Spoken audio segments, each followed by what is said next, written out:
Congressman Markwayne Mullin won the Republican primary runoff on Tuesday for one of Oklahoma's Senate seats. Mullin is vying for senior Senator Jim Inhofe's seat after the Oklahoma Republican announced his retirement earlier this year. During his victory speech, Mullin urged for unity within his party, saying, quote, "Our fight isn't inside the party anymore. Our fight is the Democrats." After that comment, he did say Republican Liz Cheney was, quote, "as bad as Democrats." Cheney has been ostracized by much of her own party over her vote to impeach Trump on charges related to January 6th and for serving on the committee investigating the riot. A lot of people don't realize, what goes on in a race. But first of all, Chris and I just want to tell everybody we couldn't do this without you. In fact, I feel guilty when you guys are walking up to me and tell me congratulations, because so many in this room and so many that didn't get to make it here tonight, you guys spent countless hours volunteering for us, knocking doors, supporting us financially, posting on social media. None of this is possible without you guys. It just doesn't happen. And so I appreciate everybody saying thank you, but I want to say thank you. Thank you for giving our family this opportunity, because it's just not me that you guys are electing. It's a family affair. It is every single one of us. When I do something stupid, like happens occasionally, they have to deal with it on social media. When I'm gone, they're here in the state. My wife told me one time, she said, I don't read social media. I'll just be real honest with you guys. So for all you guys that post bad stuff on my sites, I don't listen to it, nor do I read it. I just assume that everybody loves me. And I'm not kidding, that's how I keep it. And Christy always goes, "Oh, bless your heart." And she used to tell me about, did you know so-and-so? Do you know this person? And I'd say, honey, I don't want to know. I don't want to know. And she told me one time, I said, why do you read that stuff? It doesn't matter. Why do you read that stuff? And she says, Markwayne, what would you do if somebody did that to me? I'd bruise my boot heel in their face. I don't know if that's possible, but I'd sure try it. She says, I don't love you any less. So when I say it's a family event, it is truly a family event. Every one of those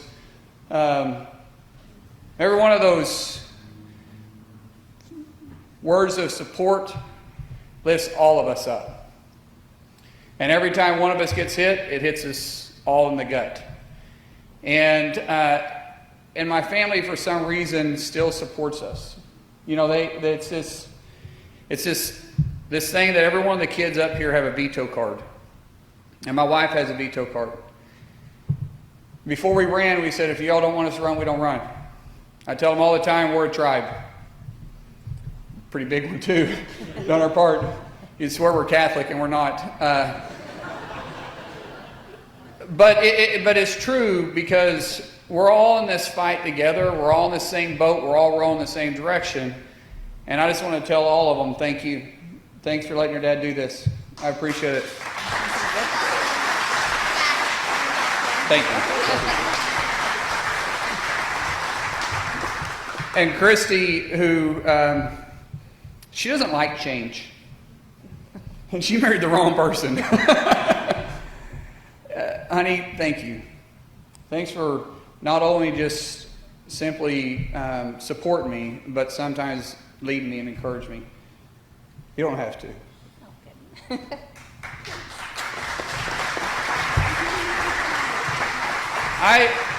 I will tell you, Christy and I, as many of you guys know, we got married when I was 19, she was 18 years old. I knew I was going to marry her in 8th grade. She had no idea that was going to happen. And so, I had to literally fight my way in the door, because she's a beautiful lady and there's a lot of people chasing her, and I just wasn't going to let that happen. I never knew I was 5'9" until I stood beside one of my friends at 6'5", and I was like, wow, I am short. So, but for some reason, she has chose to stay with me for 25 years, and she doesn't necessarily push me. She just sets that bar higher, and it makes me want to achieve.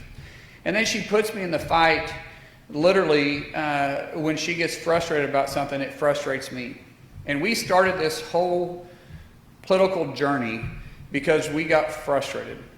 I remember there was a time that I was sitting at our conference table at Mullin Plumbing, and these two boys right here at the time would ride to work with me every morning.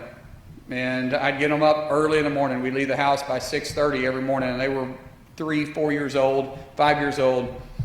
And we'd go by McDonald's and get a breakfast sandwich. He'd get a chicken biscuit with cheese on it. Egg and cheese, sorry. And this one over here would get pancakes. And they would always make my table, and I'm a neat freak, and they'd always mess my table up all the time. And it really bugged me, actually. And but I loved it. And my point on that is that Christy and I, we were sitting there watching them one day, and I was like, I wouldn't encourage my kids to be in business in this environment. I wouldn't encourage them to have to fight the government every step of the way. I mean, government's role is not to create jobs. Government's role shouldn't be a hindrance to job creators. Government's job is to create that atmosphere to make you want to thrive. And it seems like it seems like in a day's environment, all we're doing is almost asking for permission to just do our job. At the same time, they sure enjoy spending our money. And I thought, this is sad that I wouldn't want that to happen. Why wouldn't we want that to happen? Why would that take place? Why do we sit back and be idle? And at that time, there was nothing political about me. But we have a saying in our family. You're never going to change anything you're willing to tolerate. You're never going to change anything you're willing to tolerate. Guys, we're celebrating a good win tonight, without question. And I'll tell you, we are blessed because of that. But the fight is not over. It's far from being over. They're trying to change the foundation that this country was built on. They're trying to discourage you and almost make you feel bad because you're a world changer, you're a go-getter, you're an entrepreneur, you're successful, or you just want to be left alone. They want to make you feel like it's your fault. It's your problem. No, that's not. That's the government's problem.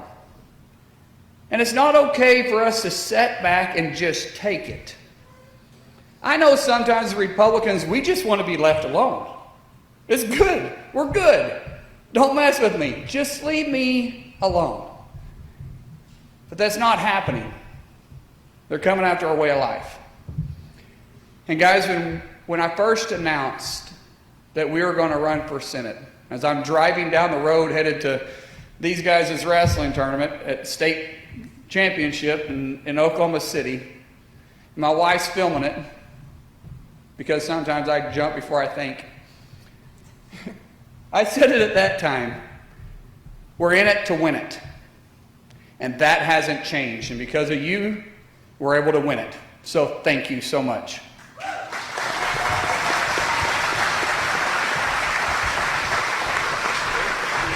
I want to give a shout out to TW too, because everybody was really concerned, that's in the political world, of how ugly this race was going to get. So it's going to get ugly, it's going to get nasty, I hope you're ready. I was like, well, it's a good thing I don't read anything posted on social media. I'm good. But I want to tell TW thank you. Because for a Senate race, there wasn't one single negative ad ran. We both, yes.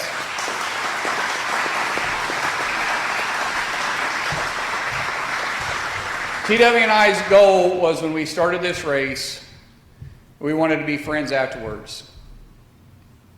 And we've achieved that. And I think that that's a rarity in today's politics. But with the Republican Party, we've got to come together. That our fight isn't inside the party anymore.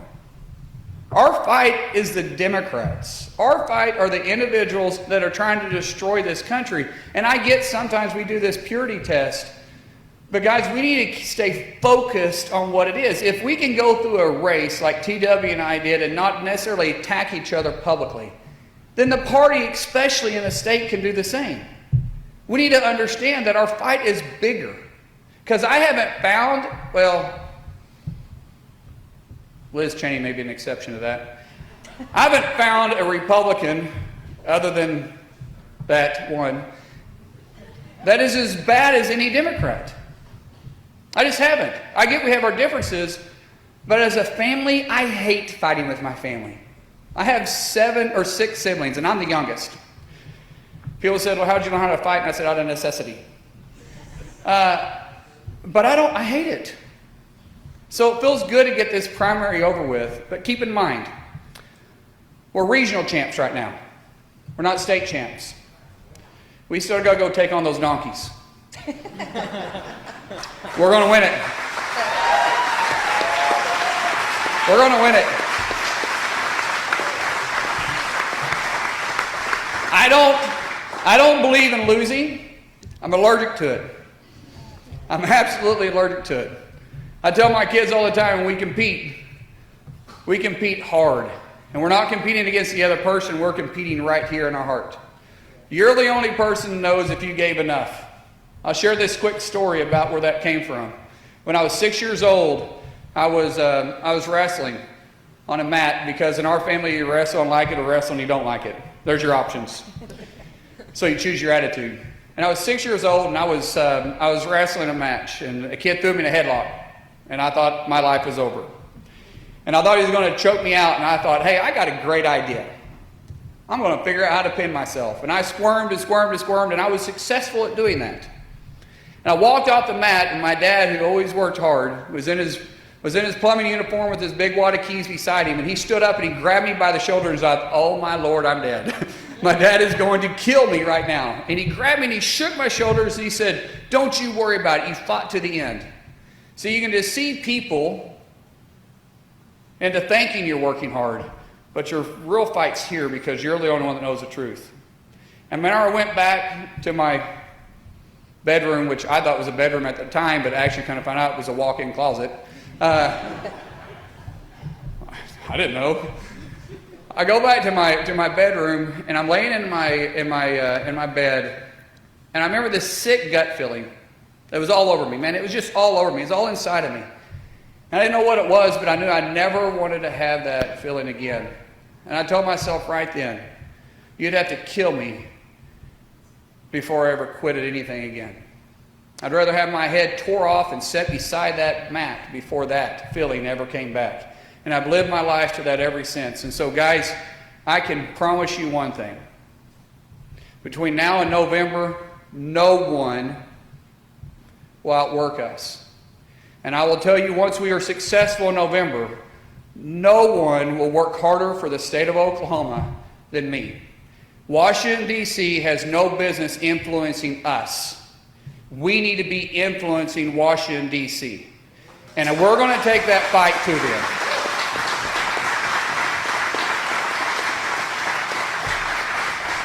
I'm going to ask you one thing as I wrap up.